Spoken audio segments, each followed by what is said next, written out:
लड़की अपनी माँ से कहती है कि माँ, आज कॉलोनी में नए साल की पार्टी हो रही है। मैं भी अपनी सहेलियों के साथ उस पार्टी में जाना चाहती हूँ। माँ कहती है ठीक है बेटा, पार्टी में जाओ लेकिन समय से घर आ जाना। 16 साल की लड़की स्मिता अपने माँ से वादा करती है कि वो बहुत जल्द घर आ जाएगी। लेकिन जैसे ही पार्टी में पहुँचती है, नए साल की पार्टी, डीजे चल रहा था, लाइटें जल रही थी, पार्टी धूमधाम से मनाई जा रही थी, नाच गाना भी हो रहा था। तभी 16 साल की लड़की अपनी सहेलियों के साथ उस पार्टी में एंजॉय कर रही थी, नाच गाने का आनंद ले रही थी। तभी उसकी नज़र पड़ती है एक बेहद ही हैंडसम लड़के पर।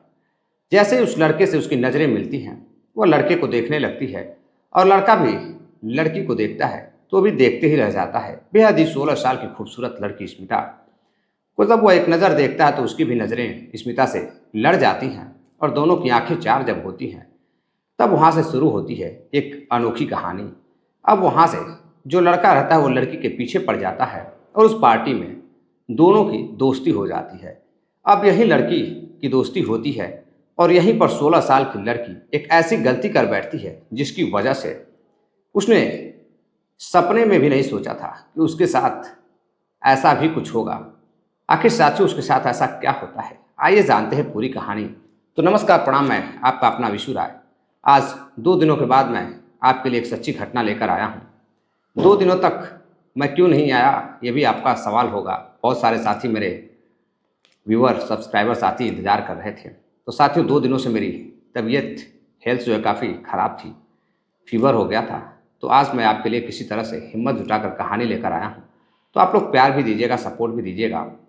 दरअसल साथियों, मैं बात कर रहा हूँ उत्तर प्रदेश के वाराणसी की। वाराणसी में एक जगह लगती है मड़ुआडीह। मड़ुआडीह की रहने वाली एक लड़की स्मिता अपने माँ बाप की इकलौती लड़की रहती है। बेहद ही खूबसूरत लड़की, पढ़ाई लिखाई कर रही थी। पढ़ाई लिखाई में भी काफ़ी तेज तर्रार थी। काफ़ी अच्छे अच्छे उसके दोस्त थे और काफ़ी अच्छे कॉलेज स्कूल से पढ़ाई करती थी। अब इधर पढ़ाई के दौरान ही घर पर माँ का काम धाम भी, हाथ वगैरह भी बटाया करती थी। पिता उसके काफ़ी अच्छे बड़े स्तर के एक व्यवसायी यानी कि एक व्यापारी रहते हैं। साल 2016 से इस कहानी की शुरुआत होती है। साल 2016, 2017 आने ही वाला था। पूरे बनारस में नए साल की धूमधाम से तैयारी चल रही थी। इधर कॉलोनी में कार्ड बंट रहे थे कि नए साल पर सभी को आना है। साल 2016, 31 दिसंबर की रात, एक 16 वर्षीय लड़की स्मिता, जो कि मड़ुआ की रहने वाली रहती है, वो अपने माँ से कहती कि माँ, मेरी कुछ दोस्त पार्टी में जा रही हैं, कॉलोनी में पार्टी है, हमारे यहाँ भी निमंत्रण कार्ड आया हुआ है और निमंत्रण है कि भाई पार्टी में आना है, घर परिवार के साथ एंजॉय करना है, कॉलोनी की बात है, सारी सहेलियाँ जा रही हैं। माँ कहती है ठीक है बेटा, समय से आ जाना, अपनी सहेलियों के साथ ही रहना, कहीं इधर उधर मत जाना। अब लड़की अपनी सहेलियों के साथ उस पार्टी में कॉलोनी के जाती है। डीजे बज रहा था, अच्छे अच्छे गाने चल रहे थे, नाच गाना हो रहा था। लड़की भी अपनी सहेलियों के साथ नाच रही थी, गा रही थी, पार्टी को एंजॉय कर रही थी। तभी एक लड़का जिसका नाम सुनील रहता है, सुनील की उम्र महज 18 साल, वो भी अपने दोस्तों के साथ उस पार्टी में आया हुआ था, जो कि एक किराएदार था, वहाँ रहकर पढ़ाई वगैरह करता था। गाजीपुर जिले का रहने वाला सुनील, सुनील की नज़र उस लड़की पर पड़ती है। अब वो लड़की काफ़ी अच्छा नाच गा रही थी, काफ़ी अच्छे ड्रेसेस थे उसके। उसे देखकर वो फिदा हो जाता है। जब उस पर फिदा होता है तो उस लड़की के चक्कर में पड़ जाता है। बस उस पार्टी में वो सोच रहा था कि यह साल जैसे तैसे बीत जाए, लेकिन कुछ ही क्षणों में, कुछ ही घंटों में जो नया साल आने वाला है, उसकी एक नई गर्लफ्रेंड मिल जाए और वो गर्लफ्रेंड कोई और नहीं, वही लड़की स्मिता बन जाए। अब वो पूरी कोशिश करता है, स्मिता के आगे पीछे घूमता है, उसके साथ नाच गाना भी करता है। अब इसी दौरान स्मिता भी उस पर फिदा हो जाती है। उस लड़के के एटीट्यूड, उसके तेवर, हर चीज़ देखकर, उसके टैलेंट को देखकर, नाच गाने को देखकर स्मिता भी उस सुनील पर फिदा हो जाती है। दोनों की दोस्ती होती है, मिलते हैं, नंबर का भी आदान प्रदान हो जाता है। दोनों रात होती है, अपने अपने घर नए साल एंजॉय करके पटाखे वगैरह जलाकर घर चले जाते हैं। 1 बजे रात करीब घर जाते हैं। अब समय बीतता जाता है। धीरे धीरे अब 2017 की शुरुआत हो चुकी थी।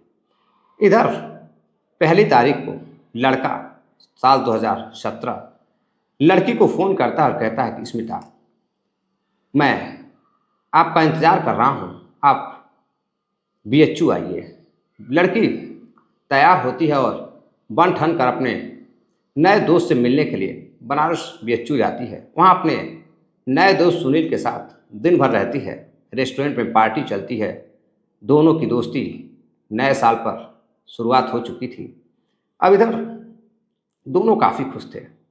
अब इधर टाइम ज़्यादा हो रहा था। लड़की अब सुनील से बातें कर, अब उसके साथ रेस्टोरेंट में समय वक्त बिताकर अब अपने घर चली जाती है। इधर अब दोनों में बातचीत फ़ोन पर शुरू हो जाती है। सोशल मीडिया के जरिए भी बातचीत होने लगती है। इधर जो सुनील रहता है वो अगले दिन लड़की को अपने किराए के कमरे पर बुलाता है। कहता है बहुत मिलने को मन कर रहा है, तुम मेरे कमरे पर आ जाओ। इधर स्मिता भी काफ़ी बेकरार थी अपने दोस्त से मिलने के लिए। दिल में चाहत उत्पन्न हो चुकी थी। वह मिलने के लिए सुनील के कमरे पर जाती है और सुनील अपने कमरे पर बुलाता है। दोनों बैठकर बातचीत करते हैं और बातचीत करते करते अब सुनील इस कदर उस लड़की में खो जाता है कि उस लड़की के एक एक कपड़े निकालने लगता है। लड़की स्मिता उसे मना करने लगती है कि यह गलत है, मत करो, अभी यह सब सही नहीं है। लेकिन सुनील उसके साथ ज़बरदस्ती करने लगता है और लड़की मना करती रह जाती है और सुनील उसके साथ शारीरिक संबंध बनाने लगता है। साथियों, अब घर बुलाकर अपने कमरे पर शारीरिक संबंध बनाता है।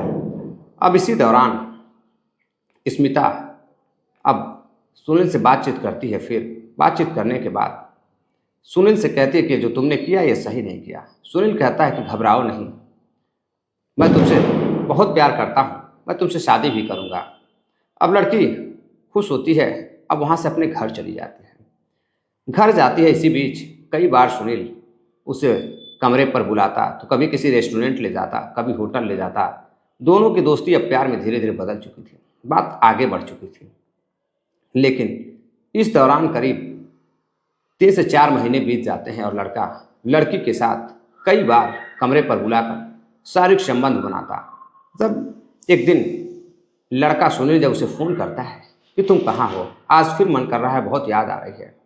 लड़की कहती है रोज़ रोज़ तुम जो करते हो ये अच्छा नहीं है, शादी के बाद करना। लड़का कहता है शादी तो अभी कई साल बचे हुए हैं शादी में, तुम बालिग होगी तभी तो मैं शादी करूँगा, मैं तुम्हें बेहद प्यार करता हूँ। फिर से लड़की मना करने की कोशिश करती है। लड़का कहता है कि देखो, तुम्हारी कुछ वीडियोज़ मेरे पास पड़ी हैं, कुछ अश्लील फ़ोटोज़ पड़ी हैं जो दोनों में आदान प्रदान हुए थे। और उस रात जब वो संबंध बनाता है तो उसकी अश्लील वीडियो बना लेता है। अब उसे बैठकर डेली देखता था और वो उसके हर तरीके को लड़की से शेयर करता है। अब लड़की परेशान हो जाती है। लड़की उसके कमरे पर पहुंचती है स्मिता और कहती है कि देखो सुनील, जो तुमने मेरे साथ किया वो ठीक नहीं किया। उसके बाद भी मैंने कुछ नहीं बोला, लेकिन तुमने मेरी ये अश्लील वीडियो बना ली, आपत्तिजनक वीडियो बना लिए हो। अगर ये कहीं शेयर हो गया तो लोग क्या सोचेंगे, लोग क्या कहेंगे, मेरी तो काफ़ी बदनामी होगी, मेरे माँ बाप का विश्वास टूट जाएगा। लेकिन सुनील मानने को तैयार नहीं होता है। उसकी वीडियो दिखाता है और कहता है कि नहीं, मैं ये वीडियो तभी डिलीट करूँगा जब तुम मेरे साथ एक बार और संबंध बनाओगे। लड़की को मजबूर करता है, उसे संबंध बनाता है। अब लड़की कुछ दिन और गुजरता है। लड़की को अजीब सी फीलिंग आने लगती है, कुछ उल्टियाँ वगैरह होने लगती हैं, तो लड़की परेशान हो जाती है। लड़की अब स्मिता अपने प्रेमी सुनील को फ़ोन करती है और कहती है कि मुझे शक है कि कहीं मैं प्रेग्नेंट तो नहीं हो गई हूँ और ऐसी ऐसी चीज़ें मेरे साथ हो रही हैं। लड़का फ़ौरन उसे बुलाता है और उसका चेकअप कराता है। चेकअप करने के बाद पता चलता है कि वह तो प्रेग्नेंट है। अब इस बीच लड़की काफ़ी परेशान होती है कि वह समाज को क्या मुंह दिखाएगी, लोगों को क्या कहेगी। अब सुनील उसे कुछ एबॉर्शन की गोलियां देता है, जिससे उसका एबॉर्शन हो जाता है। लेकिन इस बीच धीरे धीरे अब समय बीतता गया, कई साल बीत जाते हैं। अब 2018 आ जाता है। इधर लड़की भी धीरे धीरे बालिग हो चुकी थी। अब वो कहती है कि देखो, तुम मेरे साथ जितना मन करता है, जो करता है मन करता है करते हो। अब तो मैं बालिग हो चुकी हूँ, तुम मुझसे शादी कर लो, और फिर उसके बाद जितना चाहे जो चाहे मन करना। लेकिन सुनील कहता है कि देखो, तुम्हारी वीडियोस मेरे पास पड़ी हैं, मैं उसे देखता हूँ और मैं तुमसे इतना प्यार करता हूँ कि बस मैं इसी इंतज़ार में था कि तुम बालिग हो जाओ तो मैं तुमसे शादी करूँ। कुछ समय तो मैं घर वालों से बातचीत करता हूँ। और फिर इसी दौरान फिर वो उस लड़की के साथ संबंध बनाता है। फिर लड़की इस अश्लील वीडियो बनाता, गंदी गंदी फिल्में बैठकर अपने दोस्तों के साथ देखता, और जब उसका मन करता फिर से अपनी प्रेमिका स्मिता को कमरे पर बुलाता और उसके साथ शारीरिक संबंध बनाता। अब इधर स्मिता भी थक चुकी थी।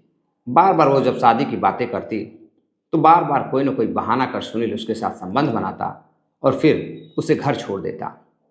इधर एक दिन फिर से स्मिता प्रेग्नेंट हो जाती है और इस बार करीब 1.5 से 2 महीने की प्रेग्नेंट होती है। अब फिर से सुनील से बातें करती तो फिर से सुनील उसे लेकर के एक हॉस्पिटल में जाकर उसका एबॉर्शन करा देता। अब इधर एक नहीं बल्कि साल 2024 आ जाता है, कई नए साल बीत जाते हैं और फिर साल 2024 तक आते आते सुनील ने उसके साथ 4 से 100 से 150 से भी अधिक बार उसके साथ रेप जैसी घटना को अंजाम दिया और फिर 4 से 5 बार इस दौरान वो प्रेग्नेंट हो जाती है। अब वो इस स्थिति में नहीं रहती, वो समझ जाती है कि सुनील उसका सिर्फ शोषण कर रहा है, उससे शादी नहीं करना चाहता। अब साल 2024 आ जाता है, वह फिर से सुनील उसे बुलाता है और कहता है कि देखो, अगर तुम इस बार मेरे साथ संबंध नहीं बनाई तो मैं ये सारी वीडियो तुम्हारे घर वालों को शेयर कर दूंगा, तुम्हारे साथियों को शेयर कर दूंगा। अब इधर स्मिता बैठकर काफ़ी परेशान होती है। फिर से उस लड़के के ब्लैकमेल करने पर, सुनील के ब्लैकमेल करने पर फिर से उसके साथ संबंध बनाता। अब इधर सुनील चाहता कि अब लड़की जो है उसके साथ घंटों घंटों सुबह शाम उसके साथ समय व्यतीत करे, लेकिन लड़की तैयार नहीं होती है। अब इधर कई प्रकार का दबाव बनाता है, ब्लैकमेल करता है, कभी साथियों के साथ मिलकर ब्लैकमेल करता, तो कभी वो अश्लील वीडियो अपने दोस्तों को दिखाता। अब इधर लड़की काफ़ी परेशान हो जाती है। लड़की को लगता है कि कहीं ऐसा ना हो कि अब यह मुझे धोखा दे रहा है और यह वीडियो मेरे घर वालों को ना सेंड कर दे। करीब 8 साल तक दोनों रिलेशन में रहते हैं। इस बार वो कई बार उसके साथ 100 से भी अधिक बार उसके साथ संबंध बनाता, 4 से 5 बार लड़की प्रेग्नेंट हो जाती, उसका एबॉर्शन करवाता। अब लड़की काफ़ी थक जाती है। थकने के बाद कहती है कि सुनील, अब हद हो चुकी है, तुम्हारी भी उम्र काफ़ी बढ़ चुकी है और मैं भी अब बालिग हो चुकी हूँ। आखिर तुम मुझसे शादी कब करोगे? तुमने तो मुझसे वादा किया था। अब तुम शादी नहीं करोगे तो फिर तुम्हारी खैर नहीं है, मैं सबको बता दूंगी। सुनील कहता है कि देखो, अगर तुम किसी को बताने की हिम्मत भी की तो ये जो तुम्हारी अश्लील वीडियोस फोटोज़ है मैं तुम्हारे कॉलोनी में शेयर कर दूंगा, तुम्हारे लोगों को दिखा दूंगा, तो फिर लोगों से तुम क्या कहोगे? वैसे भी तुम मुझसे काफ़ी प्यार करती हो, मैं भी तुमसे प्यार करता हूँ, कुछ पैसे और कमा लेता हूँ तो फिर तुमसे शादी करूँगा और एक फ्लैट ले लूँगा। इधर ये सारी बातें सुन सुनकर हजारों बार स्मिता थक चुकी थी। स्मिता हिम्मत जुटाती है, अपने घर वालों से ये सारी बात बताती है कि साहब की माँ अपने माँ से कहती है, माँ एक बात है जो मैं तुम्हें बताना चाहता हूँ। माँ अच्छी तरह से जानती थी कि वो किसी लड़के से बातचीत करती है, लेकिन ये नहीं जानती थी कि उस लड़की के साथ क्या क्या आप बीती हुई है। बताती है कि माँ, मेरे साथ एक लड़का, जब मैं नए साल पे साल 2016 में गई थी तभी से कई बार मेरे साथ रेप जैसी घटना को अंजाम दिया है। ना चाहते हुए भी मैंने उसे कई बार रोकने की कोशिश की, चाहते हुए भी, लेकिन वह लड़का मेरे साथ अश्लील हरकतें कर ब्लैकमेल करता है, मेरे साथ कई बार रेप जैसी घटना को अंजाम दिया। लड़की रोने लगती है और उसकी माँ कहती है, बेटा तुमने ये क्या किया? फिर दोनों माँ बेटा बेटी बैठकर आपस में बातचीत करते हैं। माँ दिलासा देती है कि ठीक है, कोई बात नहीं। काफ़ी हिम्मत जुटाने के बाद माँ अपनी बेटी को लेकर मड़ुआडी पुलिस स्टेशन पहुंचती है। पहुंचने के बाद वह अधिकारियों के पास जाती है और उन्हें जाकर एफआईआर दर्ज कराती है, वहाँ पर शिकायत दर्ज कराती है कि साहब मेरी बेटी के साथ ऐसी ऐसी घटना हुई है। अब स्मिता से जब पूछताछ होती है तो स्मिता, जो उसके साथ साल 2016 से साल 2024 तक पिछले 8 सालों में हुआ था, वह लड़की सारी आप बीती बताती है।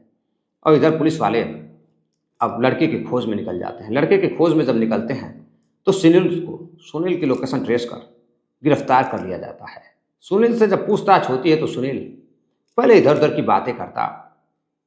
सुनील कहता कि वो लड़की साहब मुझ पर झूठा इल्ज़ाम लगा रही है, मुझसे पैसे की मांग करती थी, मैं पैसे नहीं देता था, इसलिए ये लड़की मुझ पर झूठा इल्ज़ाम लगा रही है। और अश्लील वीडियो की बात है साहब तो ऐसा कुछ भी नहीं है, मेरा भी परिवार है, मेरे भी माँ बाप हैं, मैं ऐसा क्यों करूँगा। लेकिन पुलिस जब उसका जो फ़ोन जो होता है सुनील का वो निकालती है और उसका फिंगरप्रिंट लेने के बाद जब पासवर्ड खोलती है, लॉक खोलती है पासवर्ड से, तो उसमें चीज़ें दिखाई देती हैं कि स्मिता की कई सौ से 150 अधिक अश्लील फ़ोटोज़, वीडियोज़ और बहुत सारी गंदी फ़िल्में, पश्चिमी सभ्यता की इंग्लिश मूवी वगैरह उसमें पड़ी हुई थी। इससे पुलिस समझ जाती है कि अब किस तरह का व्यक्ति है। अब ऐसे व्यक्ति को जो छोटी छोटी लड़कियों को बहला फुसला कर प्रेम जाल में फंसाकर न जाने कितनों को साथ ऐसी घटना को अंजाम दिया होगा, पुलिस उसे गिरफ्तार करती है और उसकी गवाही लेती है लिखित रूप से। और लड़की की गवाही वगैरह लेने के बाद लड़की को मेडिकल टेस्ट के लिए भेज देती है और इधर उसे गिरफ्तार कर जेल भेज देती है। अब जब यह कहानी, यह घटना न्यूज़ मीडिया के माध्यम से लोगों तक पहुंचती है तो लोग हैरान थे कि आजकल के युवा, आजकल की लड़कियां इस प्यार मोहब्बत के झांसे में आकर अपने जिस्म को लोगों के सामने परोस देती हैं और उसके बाद उनके साथ जो कुछ भी होता है उसके बारे में जो लड़कियां हैं वो सपने में भी नहीं सोची होती हैं कि आखिर ये सब उनके साथ हो क्या रहा है। तो साथियों, सतर्क रहें, जागरूक रहें। इस कहानी को सुनाने का उद्देश्य आपको जागरूक करना है, किसी को हैरान करना या परेशान करना नहीं है। चलते चलते साथियों, कुछ साथियों ने कमेंट किया है जिनका नाम है सुनील सेठी, यहाँ ब्यावर राजस्थान के रहने वाले हैं। सुनील चौधरी हैं, सेंट्रल जेल बीकानेर के रहने वाले हैं। पुनीत सिंह है, उत्तर प्रदेश मऊ के रहने वाले हैं। पंकज सिंह है, उत्तर प्रदेश मऊ के रहने वाले हैं। सतीश मदेशिया हैं, उत्तर प्रदेश मऊ के ही रहने वाले हैं। फैजल खान भाई हैं, अजमेर के रहने वाले हैं। साहिल खान भाई हैं, वाराणसी से हमारी कहानी को सुनते हैं। साहिल जी, वाराणसी की ही कहानी है, कमेंट कर अपनी राय जरूर दीजिएगा। और आप सभी को एक सवाल आपके ऊपर छोड़ता हूँ, ऐसे लोगों के साथ क्या सलूक करना चाहिए जो छोटी छोटी लड़कियों को, बहन बेटियों को बहला फुसला कर अपने प्रेम जाल में फंसाते हैं, और ऐसी लड़कियां जो इनके प्यार में गिर जाती हैं, उनके साथ क्या करना चाहिए माँ बाप को, यह कमेंट कर साथियों आप लोग जरूर बताइएगा।